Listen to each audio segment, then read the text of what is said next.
Thank you for tuning in to another edition of the Vulcan Report with yours truly, the Algo Capitalist. Today is Thursday, April the 19th, 2018. Jumping right into the thick of things in the charts. Looks like Bitcoin is on the future side, is trying to lock in that positive momentum so that it can make that push back up to 10,287, which is the first trend line resistance right here. So we will see if this is going to be the case. If it closes above 8,028 tomorrow, then it has met its goal. This should also help the GBTC.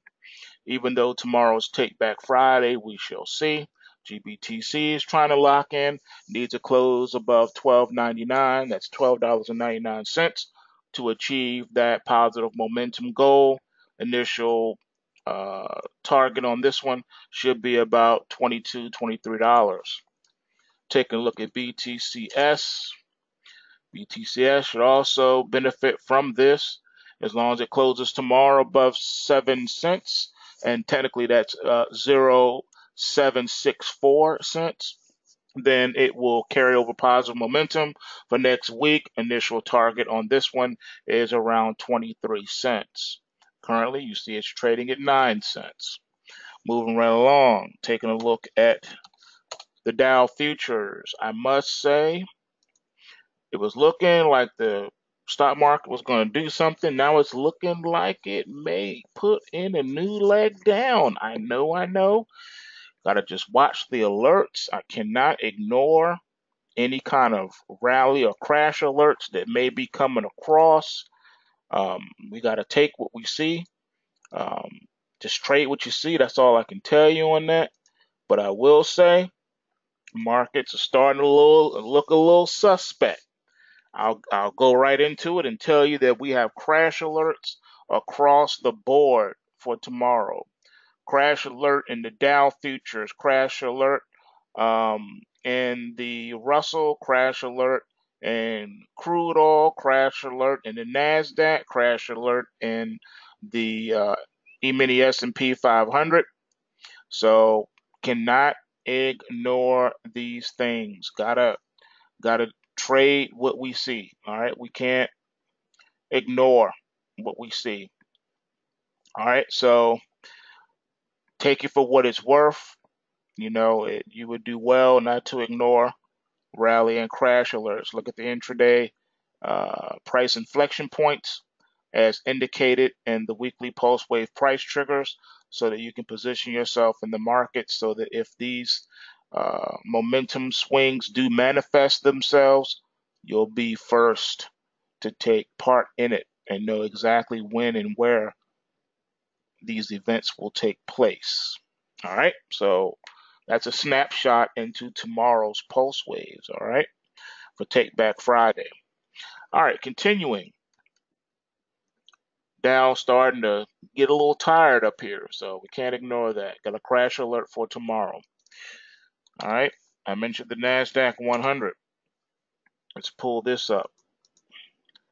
Same as the Dow, looking a little top heavy. Like I said, possible crash alerts are in play. Now, to be fair, if the Nasdaq 100 closes above 68.87, I'm sorry, 66.87 and a quarter, then it carry over some momentum possibly. All right, so just keeping it a buck with you. All right, let's take a look at crude oil real quick. All right, crude oil dancing around that $70 mark that I had told you that was the initial target was 70. That's where it's going to try to get to, and it's hanging out here. All right, as long as it closes above the momentum line there, it's doing good, and that's down at 65.11, so it's doing good there. It should be noted that today, during the trading day period, we did have everything down together. Bonds were selling off, the stock market was selling off, precious metals had pulled back some. I mean, that's not supposed to happen in theory. You can't have the stock market down and bonds down and the precious metals down all at the same time. All right, because the bonds and the precious metals are supposed to be safe havens when the stock market is selling off. but today that failed. All right, everything across the board sold off. All right, you can't ignore those situations. All right, that's what years of market manipulation will do. So different Fed policies, White House policies have been in play in these markets, and sometimes, like today, they rear their ugly heads. All right, so correlations are broken down. All right, you can see bonds starting to accelerate to the downside, starting to head lower. All right, when the bond prices head lower, the yields head higher. So those of you who are mortgage shopping, it's a good idea uh, to go ahead and do what you have to do.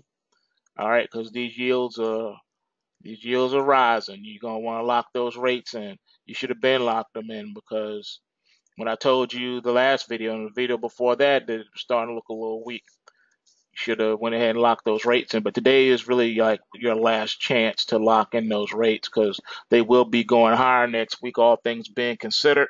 This market is poised to drop below 141.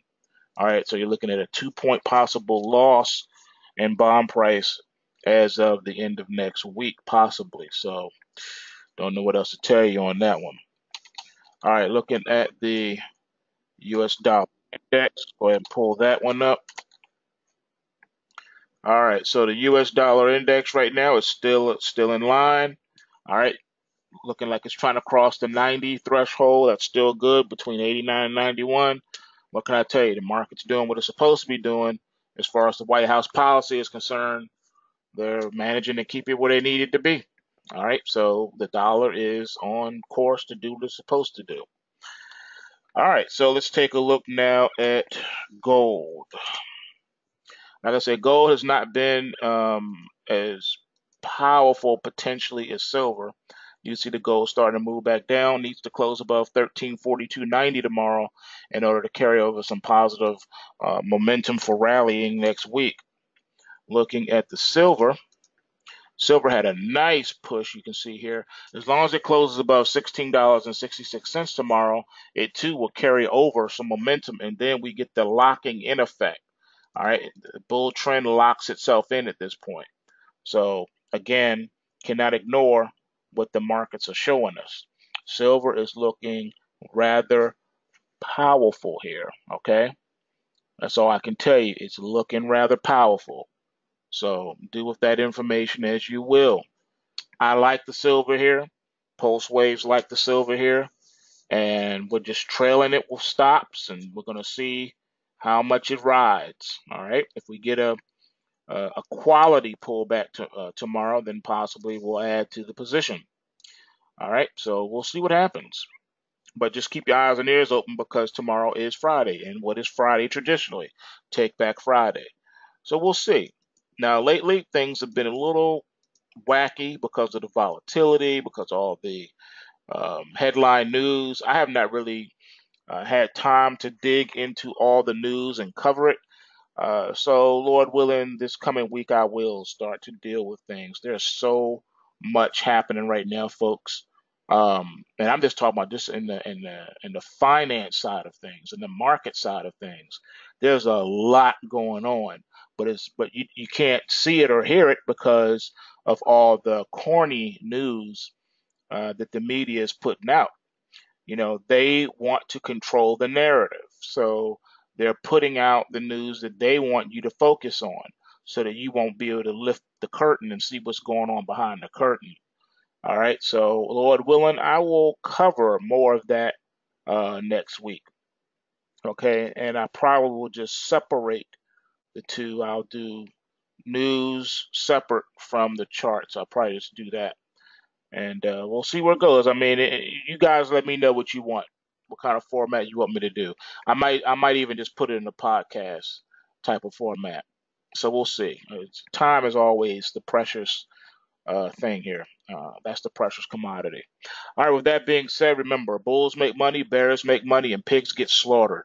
So remember to take what you can and give nothing back. Peace.